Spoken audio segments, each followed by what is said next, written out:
Salim ila yaumiddin. Summa amma ba'du. Puji dan syukur senantiasa dan tidak pernah bosan-bosannya kita panjatkan kehadiran Sang Maha Pencipta Allah Subhanahu wa Ta'ala, yang mana dengan limpahan karunia-Nya, rahmat-Nya, hidayah-Nya, serta anugerahnya kepada kita semua, kita kembali masih diberi kesempatan, kesehatan dan usia panjang oleh Allah untuk sama-sama dan senantiasa mengabdikan diri kita di jalannya dengan menjalankan segala perintahnya dan menjauhi semua larangannya. Salawat diringi salam juga tidak pernah lupa pula kita haturkan kepada junjungan alam Nabi besar Muhammad sallallahu alaihi wasallam, di mana beliau telah bersabda dalam sebuah hadisnya, "Man salaka tariqan yaltamisu fihi ilman sahalallahu lahu bihi tariqan ilal jannah." Barang siapa yang meniti satu jalan untuk menuntut ilmu agama Allah, maka niscaya Allah Subhanahu wa Ta'ala mudahkan baginya jalan menuju ke surganya Allah. Bapak Ibu kaum muslimin dan muslimat jamaah salat maghrib dan juga isya yang dimuliakan oleh Allah, mari pada kesempatan malam yang mulia ini, sambil kembali kita niat i'tikaf di rumah Allah, mari sama-sama kita kembali melanjutkan pengajian tasawuf kita dengan kitab Ihya Ulumuddin karya Hujjatul Islam Imam Abu Hamid Muhammad bin Muhammad bin Ahmad Al-Ghazali Al-Tusi Asy-Syafi'i rahimahullahu ta'ala anhu. Dan insyaallah pada kesempatan malam ini kita kembali akan melanjutkan bahasan kita mengenai ciri ulamaul akhirah yang keenam. Selanjutnya Imam Al-Ghazali juga menukilkan kepada kita sebuah hikayat atau sebuah riwayat yang disampaikan oleh Imam Al-Auza'i, salah seorang ulama yang hidup semasa dengan Imam Malik, yang termasuk tabi'in, dan beliau meriwayatkan sebuah asar atau sebuah riwayat dari sahabat Rasulullah Bilal bin Sa'din radhiyallahu anhu. Wa haqa Al-Auza'i rahimahullah an Bilal ibn Sa'din annahu kana yaqul, beliau pernah berucap dalam salah satu makalahnya sambil menyindir kita, orang yang beriman, yang turu ahadukum illa syurtiyi fayasta'izu billahi min. Setiap kalian melihat seorang polisi, seorang penjaga keamanan, pasti kita takut dan kita minta perlindungan kepada Allah dari semena-menanya seorang polisi. Dan ternyata Bapak Ibu, takut sama polisi bukan terjadi di zaman kita ya, sudah genetik sejak dahulu. Orang lihat polisi itu pasti lari menjauh. Ya, mungkin cuma orang Madura yang gak takut sama polisi. Ada guyon orang Madura lewat, satu orang polisi sedang melakukan sweeping, tiba-tiba orang Madura ini dihentikan sama polisi karena bawa motor gak pakai helm. Di stop sama polisi, ditanya, kamu mana SIM-nya? Dikasih SIM. Mana STNK-nya? Dikasih STNK. Ditilang kemudian sama polisi. Orang Madura ini nanya, salah saya apa? Kata polisi, salah kamu gak pakai helm. Berkendaraan roda 2 itu wajib pakai helm. Nah, tapi saya pakai peci, kata orang Madura. Enggak, dalam undang-undang lalu lintas itu yang disuruh pakai helm standarnya SNI bukan peci. Kata orang Madura, peci lebih kuat dari helm. Helm kalau dibanting pecah, peci nggak pecah. Jadi itu guyonnya orang Madura, Bapak Ibu yang dimuliakan oleh Allah. Dan ternyata orang dari dahulu sampai sekarang itu takut kalau lihat polisi. Yasta'idzu billah. Ya, maka ada orang kalau sudah lihat sweeping polisi cepat-cepat baca surat Yasin, wa ja'alna min baini aydihim saddan wa min khalfihim saddan fa akhshaynahum fahum la yubsirun. Ya, baca doa itu. Dia lupa baca doa itu harus duduk, dia belum duduk. Akhirnya ketangkaplah sama polisi. Sindir sahabat Rasulullah Bilal bin Sa'din wa yanturu ila ulama'id dunya al-mutasanni'ina lil khalqi al-mutasawwifina ila riasati fala yaqutuhum. Sedangkan kalian saat melihat seorang ulama yang orientasinya itu hidup mengejar duniawi, al-mutasanni'ina lil khalqi, menjilat sesama manusia, al-mutasyawwifina ila riasati, sangat dekat dengan penguasa, fala yaqutuhum, kalian tidak menghujat atau kalian tidak minta perlindungan kepada Allah dari mereka. Wahum ahaqqu bil mukti min dzalika syurti. Padahal ulama dunia, ulama yang sudah berorientasi kepada kekuasaan, kepada harta dunia, mencari jabatan, itu kata imam atau kata sahabat Rasulullah Bilal bin Sa'din lebih bahaya daripada seorang polisi yang selalu memeriksa dan menangkap seorang penjahat. Nah, Bapak Ibu yang dimuliakan oleh Allah, ini riwayat berupa sindiran ya, kepada orang yang takutnya kepada polisi tapi tidak pernah takut kepada seorang ulama usuk, ulama dunia, ulama yang ngejar dengan ilmunya itu dunia, menghalalkan yang haram dan mencampur antara yang hak dengan yang batil. Nauzubillah min zalik, dan itu sangatlah berbahaya bagi kita umat. Wa ruwiya annahu qila, juga dalam sebuah hadis teriwayatkan kepada kita, suatu hari Rasulullah sallallahu alaihi wasallam ditanyai oleh seorang sahabat, annahu qila ya Rasulullah. Sahabat ini bertanya kepada Rasulullah, ya Rasulullah, ayyul a'mali afdal?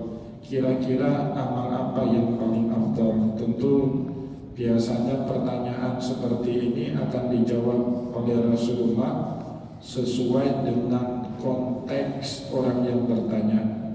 Kalau orang yang bertanya itu yang lainnya sudah beres tapi sholat sering telat, maka kita bisa mendapatkan riwayat di dalam Sahih Bukhari dan Muslim. Rasulullah SAW menjawab, afdalul a'mali as-salatu ala awqatiha. Sebaik-baiknya amal kita sholat pada tepat waktunya. Ketika orang seperti Abu Hurairah ibadahnya beres, sholatnya bagus, puasanya bagus, hafalan Al-Quran hadisnya jangan ditanya. Saat orang seperti Abu Hurairah bertanya kepada Rasulullah, ayul afdalil a'mal, ayul a'mali afdal ya Rasulullah, amal apa yang paling afdal wahai Rasulullah? Rasulullah menjawab, it'amu ta'am. Karena orang seperti Abu Hurairah jarang traktir orang lain makan, ya kan? Dia selalu kena traktir, ya. Maka Rasulullah SAW pun menjawab, it'amu ta'am, memberi orang lain makan. Jadi itu biasanya sangat tergantung dengan konteks si penanya kepada Rasulullah SAW. Di sini di dalam riwayat tidak disebut sahabat siapa yang bertanya kepada Nabi ayul a'mali afdal, tapi konteks jawaban Rasulullah sangat sesuai dengan tema dan objek pembahasan kita pada malam ini. Maka Rasulullah pada saat ditanyai seperti itu, beliau pun menjawab, ijtinabul maharim, amal yang paling afdal dalam syariat ijtinabul maharim, kita menjauhi perkara yang diharamkan. Bahkan kalau dikasih pilihan Bapak Ibu, siapa lebih baik banyak melakukan taat dan rajin maksiat dengan tidak maksiat walaupun taat seadanya, itu Rasulullah mewajibkan kepada kita untuk memilih opsi yang kedua, sedikit taat tapi maksiat semuanya dijauhi. Itu lebih utama daripada banyak taat tapi juga bersamaan dengan itu kita masih melakukan perbuatan maksiat. Dalilnya satu sabda Rasulullah, ma amartukum bihi fa'tu minhu mastata'tum, apa yang aku perintahkan, perkara wajib, perkara sunnah, terutama yang sunnah, kerjakan sesanggup kalian. Yang sanggup kalian kerjakan, yang gak sanggup gak apa-apa ditinggalkan. Perkara sunnah gak usah kita ributkan. Tapi kata Rasulullah, wa ma nahaitukum anhu fajtanibu, apapun yang aku haramkan maka jauhilah sesungguh-sungguhnya kalian. Nah, itu yang dipegang oleh para ulama sehingga mengatakan kita menjauhi perkara yang diharamkan oleh Allah lebih utama daripada kita banyak melakukan taat tapi di satu pihak masih juga melakukan maksiat. Dan apa yang dikatakan oleh Nabi di dalam hadis tadi sesuai juga dengan jawaban Rasulullah pada saat ditanya ayyul a'mali afdal, amal apa yang paling afdal wahai Rasulullah. Rasulullah sallallahu alaihi wasallam menjawab, ijtinabul maharim, menjauhi perkara-perkara yang diharamkan sama Allah. Dan kemudian Rasulullah menjawab, wala yazalu fuka rutuban min dzikrillah, usahakanlah mulutmu senantiasa basah dari berzikir menyebut Allah Subhanahu wa taala. Itu amal yang kedua selain menjauhi perkara yang haram yang paling afdal menurut Rasulullah sallallahu alaihi wasallam. Kemudian orang ini bertanya kembali kepada Nabi, tila fa ayyul ashabi khairun, kalau seperti itu kira-kira siapa sahabat yang paling baik menjadi teman dalam hidup kita? Qala sallallahu alaihi wasallam. Ya, ini kembali Bapak Ibu sesuai dengan konteks si penanya ya. Pernah satu hari sahabat Nabi bertanya kepada Nabi Muhammad, Ayunas ahaqqu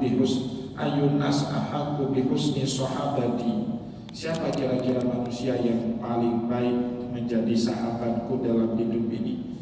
Dalam hadis yang kedua itu Rasulullah menjawab, ummuk, summaman qala ummuk, summaman qala ummuk, summaman qala abuk. Karena si penanyanya itu Bapak Ibu ada masalah dalam baktinya kepada kedua orang tua, terutama kepada ibu. Maka Rasulullah mengulang 3 kali, bakti kepada ibu jauh lebih baik daripada kita berteman dengan orang lain. Tapi di sini konteksnya berbeda. Sekali lagi ini jawaban Nabi sesuai dengan tema yang menjadi bahasan kita malam ini. Maka Rasulullah pada saat ditanyai fa ayyul ashabi khairun, kira-kira siapa sahabat yang paling baik berteman bersama kita di dalam kehidupan ini? Qala sallallahu alaihi wasallam, Rasulullah sallallahu alaihi wasallam pun kemudian menjawab, sahibun idza dzakarta a'anaka wa in nasita dzakaraka, seorang sahabat yang jika kamu sedang ingat Allah dia bantu kamu, lagi taatnya dia bantu kita. Mau pergi ke pengajian, motor mogok diajaknya, diboncengnya kita ya. Mau pergi umrah, uang gak cukup, dibantu biayai sama dia ya kan. Pingin jadi sukarelawan, bantu korban bencana alam di Tamiang, di Bener Meriah, gak ada ongkos, diongkosi sama teman kita. Itu teman yang paling baik. Kata Rasulullah saat ditanyai sama sahabat, wa inna sita dzakaraka, dan sebaliknya kalau kamu sedang lupa, dia yang mengingatkanmu untuk dekat dengan Allah. Kadang-kadang kan kita seperti itu Bapak Ibu, manusia. Maka Nabi bilang manusia itu makanul khata' wan nisyan. Manusia itu sumbernya salah dan lupa, tempat kealpaan dan lupa. Itu manusia kadang-kadang taat, kadang-kadang kita lupa, gak taat sama Allah. Teman yang baik pada saat kita jauh dia ingatkan, kemana kok nggak nampak lagi ke masjid? Nah, dia tanya, dia cari Bapak Ibu. Itu teman yang baik. Dan itulah makna firman Allah Subhanahu wa taala, wa tawassaw bil haqq, ya kan? Demi masa semuanya rugi kata Allah, illa alladziina aamanu wa 'amilus sholihat, kecuali orang yang beriman dan beramal soleh. Wa tawassaw bil haqq, saling nasihat menasehati dalam kebenaran.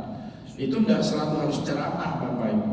Tanya teman kita yang sudah tidak pernah nampak lagi batang hidungnya di masjid atau di majelis taklim, itu bahagian daripada watawasau bil haq. Mana kok sudah 2-3 minggu tidak pernah nampak di majelis taklim? Apa sakit? Oh enggak, lagi ada masalah. Kira-kira apa yang bisa saya bantukan gitu. Itu makna watawasau bil haq. Watawasau bil haq tidak melulu harus formal. Bismillahirrahmanirrahim. Innal hamdalillah sholatan wa salaman ala Rasulillah. Anda kemana tidak pernah nampak lagi? Itu kita ceramahin orang seperti itu ya. Dan Bapak Ibu yang dimuliakan oleh Allah, kata Rasulullah di dalam jawabannya, orang terbaik itu watawasau bil haqqi watawasau bis sabri, saling nasihat menasehati dalam kebaikan, saling nasihat menasehati dalam kesabaran. Orang ditimpa musibah, kita yang tidak kena musibah, tidak ada lain Bapak Ibu yang bisa kita lakukan ya kecuali nasihat sabar. Moga-moga Allah mengganti yang lebih baik dari apa yang sedang ditimpa atau diujikan kepada kita. Itu sahabat terbaik. Sahibun in dzakarta a'anaka, teman yang jika kita sedang dekat dengan Allah, dia bantu kita untuk makin dekat dengan Allah. Wa inna sita, jika kita lupa, dzakaraka, dia yang mengingatkan kita untuk tidak lupa kepada Allah. Kemarin saya duduk dengan salah satu jamaah kita. Beliau ini pernah kerja sama orang bule waktu masa BRR dulu ya, waktu tsunami dulu kan banyak NGO yang masuk ke tempat kita. Beliau kerja sama bule. Jadi bule itu mungkin pertama sekali pergi ke negeri Muslim. Di tempat kita setiap sholat 5 waktu dikumandangkan azan, dia pun heran, apa ini suara bersahur-sahur dari rumah ibadah, dari masjid. Maka bule ini tanya, itu suara apa? Nah, orang ini jawab, jamaah kita ini jawab, itu suara azan. Azan itu apa? Panggilan untuk ibadah. Terus kalau dengar suara azan, ya kami tandanya sudah masuk waktu sholat dan kami harus sholat. Oh gitu ya. Maka bule itu Bapak Ibu setiap kali masuk waktu diingatkan, kamu sholat dulu. Ya sudah Islam boleh dari kita. Kadang-kadang kita apa? Ya ajun. Kan kadang-kadang sudah lebih Islam orang boleh daripada kita ya. Walaupun dia belum dapat hidayah. Itu salah satu teman terbaik seperti itu, mengingatkan kita kalau kita lupa, dan kalau kita sedang ingat sama Allah, dia bantu kita untuk makin dekat dengan Allah. Maka Rasulullah bilang ya, an-nasu ala dini khalili, itu sangat pengaruh. Manusia itu sangat berpengaruh dengan orang yang ada di sampingnya. Fantur amman yukhalilu, maka perhatikan siapa yang ada di sekeliling kita itu. Kalau orang baik di sekeliling kita, moga-moga barokahnya orang baik itu juga akan berlimpah kepada kita. Tapi sebaliknya, kalau kita banyak dikelilingi oleh orang yang tidak baik, nauzubillah, ketidakbaikan mereka juga bisa kena kita. Qila fa ayyul ashabi syarrun. Rasulullah ditanyai lagi, kira-kira wahai Rasulullah, sahabat apa yang paling buruk? Siapa sahabat yang paling buruk menjadi teman kita? Qala sallallahu alaihi wasallam, Rasulullah sallallahu alaihi wasallam pun menjawab, sahibun inna sita lam yuzkirka. Ya, seorang sahabat jika kamu lupa kepada Allah, dia pun gak mengingatkan kita. Gak tanya pun dia kita sholat apa enggak, gak pernah pun nanya kabar kita, gak pernah pun dia sapa kita atau nanya keadaan kita yang sudah tidak lagi nampak batang hidungnya di masjid. Berbulan-bulan gak nampak di masjid, kita pun gak tanya. Padahal tetangga masjid, rumahnya di depan masjid, gak pernah tanya. Nah, itu bukan teman yang baik. Wa in zakarta lam yu'inka. Atau saat kita ingat Allah, dia sama sekali gak bantu kita. Justru bantunya saat kita bermaksiat sama Allah. Mana mau main judi, main modal, nanti bagi hasil ya. Itu teman seburuk-buruknya teman. Main judi dibantu modal, dimodalin. Mau jadi sukarelawan, tidak dikasih infak. Nah, itu teman gak baik. Bapak Ibu, kalau ada orang seperti itu yang selama ini menjadi sahabat kita, lebih bagus kita jaga jarak. Kalau kita tidak mampu mewarnai orang tersebut, baiknya kita jaga jarak. Kecuali kita menjadi sababan liman ihtada. Allah berikan anugerah dengan ilmu ya, atau dengan rahmat, dengan barokah dari Allah, kita menjadi sababan liman ihtada, menjadi sebab bagi orang lain mendapatkan petunjuk. Maka ini dia. Di pertanyaan berikutnya, qila fa ayyun nasi a'lam. Kira-kira siapa manusia yang paling paham dengan Allah? Siapa yang paling ngerti dengan Allah? Nah, ini dia yang kaitan dengan pembahasan kita tadi. Rasulullah SAW jawab lagi, qala asyadduhum lillahi khasyah. Orang yang paling takut dengan Allah dialah orang yang paling ngerti, yang paling berilmu dengan Allah. Dan itu kan makna dari firman Allah. Saat Allah mendefinisikan ulama, apa kata Allah? Innama yakhsyallaha min ibadihil ulama. Sesungguhnya manusia yang paling takut dengan Allah itu siapa? Ya ulama. Saking takutnya dia kepada Allah, dia tidak mungkin mengubah yang halal jadi haram dan haram menjadi halal. Dan dia tidak mungkin juga mencampur antara yang hak dengan yang batil. Kalau dia sudah dalam koridor itu, Bapak Ibu, maka kita pun gak mungkin disesatkan. Menjauh dari Allah gak mungkin. Kalau teman kita orang seperti ini, orang yang selalu ingatkan kita saat kita lupa, orang yang membantu kita saat kita ingat sama Allah, dan orang yang selalu takut kepada Allah, Bapak Ibu, nah itu gak mungkin kita disesatkan kalau berteman dengan orang itu. Bahkan gak usah teman. Kalau kata Imam Ibnu Athaillah dalam kitab Al-Ikam, gak usah berteman, lihat aja orang seperti ini sudah membuat semangat beragama kita muncul. Itu tandanya dia orang soleh. Apa kata Imam Ibnu Athaillah? Orang baik itu man yanhiduka haluhu wa yadulluka alallahi maqalatuhu. Man yunhiduka haluhu, lihat kesehariannya aja sudah buat kita bangkit semangat untuk lebih menjadi taat kepada Allah. Lihat dia bangun pagi-pagi, dia sudah datang ke masjid. Kok bisa ya? Tidak peduli lagi badai atau tidak ada badai, hujan deras atau tidak ada hujan deras, istiqomah betul. Dia orang datang pertama ke masjid. Saat open donasi, dia menjadi orang terdepan yang berinfak. Senin Kamis, dia orang yang selalu berpuasa.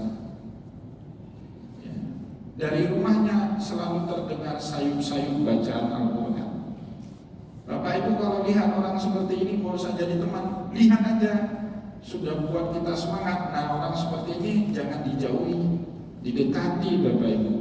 Moga-moga barokah orang itu kecipratan sama kita kalau kita belum bisa seperti dia. Maka kata Imam Ibnu Athaillah, penting sekali dalam kehidupan kita cari orang madyun diduga halu, orang yang dengan kesehariannya saja dia tidak pernah ceramah, tidak pernah kasih taklim, tidak pernah khutbah Jumat. Dilihat keseharian dia aja sudah buat kita semangat untuk beribadah, untuk beramal soleh. Wah, ini orang harus jadi teman kita. Wa yadulluka 'ala Allahi maqalatu, apalagi kalau sudah dia bercakap-cakap, berbicara, pasti membuat kita ingat sama Allah. Wa yadulluka 'ala Allahi maqalatu. Kalau dia sudah berbicara, kalau dia sudah bertutur kata, kita nggak ingat yang lain. Bapak Ibu, selalu buat kita ingat sama Allah. Kayaknya kita punya masalah sebesar gunung Selawat jadi hilang kalau dengar petuah-petuah orang ini. Nah, ini Bapak Ibu, kata Imam Ibnu Athaillah, sebaik-baiknya orang yang jadi teman kita. Sama seperti jawaban Nabi Muhammad di dalam hadis tadi. Qalu fa akhbaruna bi khiyarina mujalisuhum. Maka Rasulullah SAW ditanya lagi sama sahabat ini setelah tadi pertanyaan terakhir, fa ayyun nasi a'lamu billah, siapa kira-kira manusia yang paling ngerti Allah, yang paling tahu Allah? Rasulullah SAW jawab, asyadduhum lillahi khasyah, orang yang paling takut dengan Allah. Makna dari firman Allah, ya innama yakhsyallaha min ibadihi ulama. Nah, maka orang-orang atau sahabat ini kembali bertanya, qalu fa akhbaruna bi khiyarina mujalisuhum, ya Rasulullah, tolong sampaikan juga kepada kami siapa kira-kira khiyaruna, orang pilihan di tengah kami yang paling berhak kami duduk bersama dia dalam satu majelis.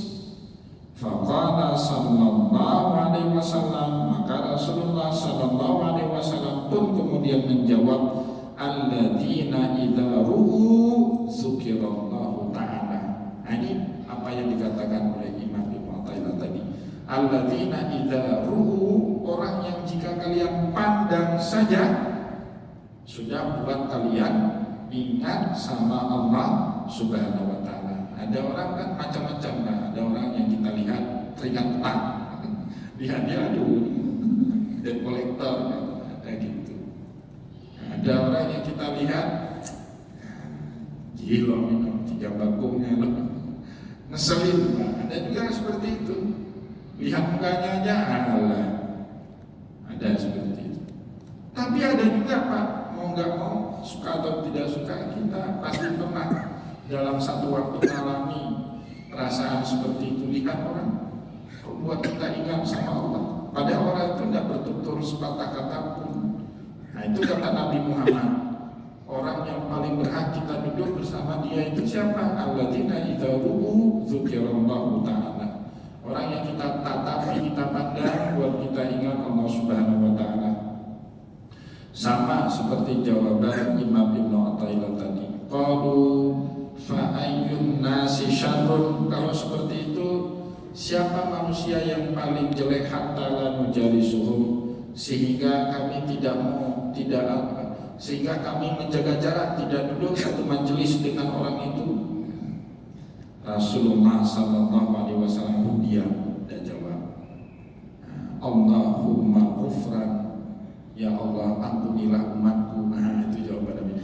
Khawatir Nabi dengan jawabannya ini ya. Kadang-kadang itu Bapak Ibu, sahabat kalau sudah terlalu banyak nanya, Nabi Muhammad diam, udah kalian cukup itu aja. Ya kan? Pernah satu hari yang sama juga dengan ini, Rasulullah tanya jawab sama Mu'az bin Jabal. Ya Rasulullah, dullani ala amalin idza amiltuhu yudkhilunil jannah wa yubaiduni aninnar. Tanya Mu'az kepada Rasulullah, ya Rasulullah, kasih tahu saya satu amalan buat saya masuk surga jauh dari neraka.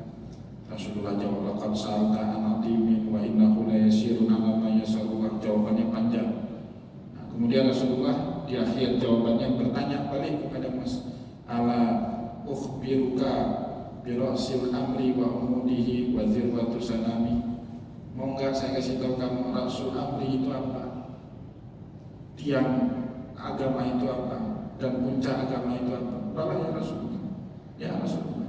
Rasulullah kasih tahu, Rasul abdi Islam wa amuduhu salat, tiangnya adalah salat, wa zirwatu sanamihi jihad. Kemudian Rasulullah mengajari lagi, kamu kalau bisa rajin bersedekah, sadaqatu tudfil khati'ata kama yudfil ma'unar, karena sedekah itu bisa memadamkan dosa sebagaimana air memadamkan api. Kemudian Rasulullah bertanya kepada Bilal, hal adulluka bimalakin dzalika kulli, mau enggak saya kasih tahu yang lain lagi, amalan yang lain lagi saya kasih tahu. Bala ya Rasulullah. Tiba-tiba Nabi Muhammad diam. Kufa alaika, udah cukup itu aja lah, nggak usah lagi. Nanti kebanyakan jadi repot. Wa inna lahu hafizuna bima natakalami, ya Rasulullah kok pelit, semua yang kau ucapkan pasti kami amalkan, nah gitu. Nah, baru Rasulullah ngomong, sakilat ka umat wa hal yakubun nasu finnari illa hasaidu arsinati. Nanti kelak yang paling banyak menyebabkan orang terlungkup dalam api neraka karena salah menggunakan lisannya, buat sakit hati orang. Kalau sekarang salah menggunakan jari jemarinya, maki orang di media sosial. Nah, itu kata Nabi dalam hadis. Kadang-kadang Nabi kalau sudah keterusan ngobrol, udah itu aja lah, nggak usah lagi, cukup. Takut apa? Bukan Rasulullah pelit ilmu, enggak. Takut makin banyak dijawab, makin membebankan umat, kan sudah dikasih tahu harus diamalkan. Rasulullah tidak kepingin umat itu beban dalam mengamalkan syariat. Nah, gitu juga ini fa'iyun nasi syarrun. Siapa orang yang paling buruk hatta la menjadi suhum, sehingga kami tidak akan duduk semajlis dengan mereka.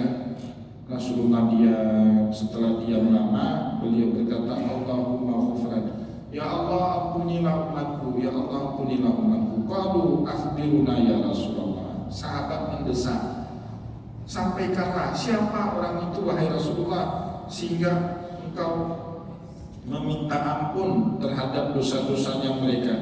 Apa jawaban Nabi? Qala Rasulullah sallallahu alaihi wasallam, al ulama idza fasadu. Para ulama jika mereka sudah rusak. Salah satu yang buat ulama itu rusak Bapak Ibu, kalau dia punya budi kepada penguasa, itu rusak. Dia tidak punya kekuatan lagi dalam menyeimbangkan kekuasaan. Semuanya diiyakan. Nah, itu bahaya itu. Kalau semuanya diiyakan apa yang menjadi keputusan, oke lah kalau yang baik. Tapi kalau yang nggak baiknya juga diiyakan karena sudah termakan budi, itu bahaya betul. Yang membuat ulama rusak itu salah satunya terlalu dekat. Bukan berarti tidak boleh berteman dengan penguasa, boleh. Imam Malik itu sahabat Harun ar-Rasyid. Imam Malik sahabat dekat Harun ar-Rasyid. Bahkan putra-putranya Harun ar-Rasyid itu kan dua, Al-Amin dengan Al-Ma'mun, dua itu. Dikirim untuk belajar agama sama Imam Malik. Pertama Imam Malik diundang ke istana, ke Baghdad, ibu kota Abbasiyah kan di Baghdad. Imam Malik di Madinah. Ulama ahli Madinah, ulamanya negeri Madinah, beliau tidak pernah mau keluar dari Madinah kecuali kalau haji dan umrah. Saat disurati, dikasih SK sama Harun ar-Rasyid untuk pergi ke Baghdad jadi gurunya para pejabat dan anak-anak beliau. Apa balasan Imam Malik? Pendek saja balasannya. Al-ilmu ya'ti wa la yu'ta. Ilmu itu didatangi, bukan mendatangi. Artinya kau kemari gitu kan, bukan saya ke situ. Aduh. Harun ar-Rasyid mau nggak mau akhirnya kirim anak pesantren, dipukul-pukul sama Imam Malik. Segitu Bapak. Nggak pernah mau dia berteman, tapi tidak mau termakan utang budi itu. Jaga betul Imam Malik, berteman baik. Sampai satu hari Harun ar-Rasyid dalam perjalanan haji, Bapak Ibu kalau pergi ke Arafah, kemudian dari Arafah itu lewat ke Musdalifah, sepanjang jalan itu kan di bukit ada semacam irigasi, ada tambak semacam irigasi, itu disebut irigasi Zubaidah. Zubaidah itu istrinya Harun ar-Rasyid. Yang buat itu Zubaidah, atas usul Zubaidah, karena dulu saat haji banyak sekali orang mati kehausan di Arafah, Musdalifah, di Mina. Akhirnya dibuatlah pengairan irigasi dari kota Mekah, dialirkan air Zam-Zam itu sampai ke Arafah, sampai ke Musdalifah, sampai ke Mina. Itu proyeknya Harun Ar-Rasyid atas usul dari Zubaidah, istrinya Harun Ar-Rasyid. Dalam satu perjalanan haji, setelah haji beliau ke Madinah sambil berziarah Rasulullah, ketemu dengan sahabatnya Imam Malik. Saat tiba di Madinah, ternyata Imam Malik sedang dalam satu halaqah majelis taklim.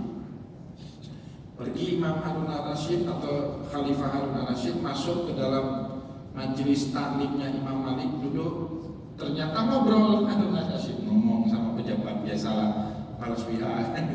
Dibentak sama Imam Malik, "Kamu kalau bicara di majelis saya, keluar!" Bapak Ibu berani nggak bentak Pak Prabowo itu?